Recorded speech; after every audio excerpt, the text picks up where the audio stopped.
বাংলাদেশে গুলিবিদ্ধ হয়েছে ওসমান হাদি। সেই ওসমান হাদির গুলিবিদ্ধ হওয়ার পরেই ভারতের পররাষ্ট্র মন্ত্রণালয়কে তলব করেছে বাংলাদেশের পররাষ্ট্র উপদেষ্টা। বাংলাদেশের পররাষ্ট্র উপদেষ্টা আমাদের ভারতের পররাষ্ট্র মন্ত্রণালয়কে তলব করেছে কি কারণে? যে ওসমান হাদিকে গুলি করা হলো। এখন দেখুন, তারা এই ঘটনার ওসমান হাদির গুলির ঠিক পরের দিনে তারা বিবৃতি প্রকাশ করেছিল সংবাদ মাধ্যমে। আর সেই বিবৃতিটা আমাদের ভারত সরকার কিন্তু সম্পূর্ণভাবে নাকচ করে দিয়েছে।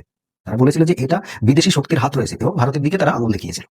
আমরা কিন্তু বারবার বুঝতে পারি যে পাকিস্তান বা বাংলাদেশে যা কিছুই ঘটুক না কেন তারা বলে যে ভারতের হাত রয়েছে। এক্স্যাক্টলি ঠিক এইরকম সুর চড়াচ্ছে এখন ডক্টর মোহাম্মদ ইউনুস। এই ডক্টর মোহাম্মদ ইউনুস ভেবেছে আমি বাংলাদেশকে অশান্ত করব, করে ভারতের দিকে দোষ চাপিয়ে দেবো।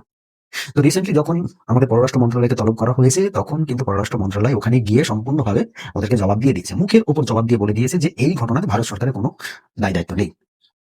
তারপর তারা কি বলেছে যে যদি যে সমস্ত সন্দেহভাজন ব্যক্তি রয়েছে তাদেরকে যদি ভারতবর্ষে পাওয়া যায় বা ভারতে যেতে না দেওয়া হয় সেই ব্যবস্থা যেন ভারত সরকার নেয়, এটা বলা হয়েছে। আমাদের ভারতের পররাষ্ট্র মন্ত্রণালয় থেকে কিন্তু এই জবাবটা বাংলাদেশকে মুখের উপরে দেওয়া হয়েছে।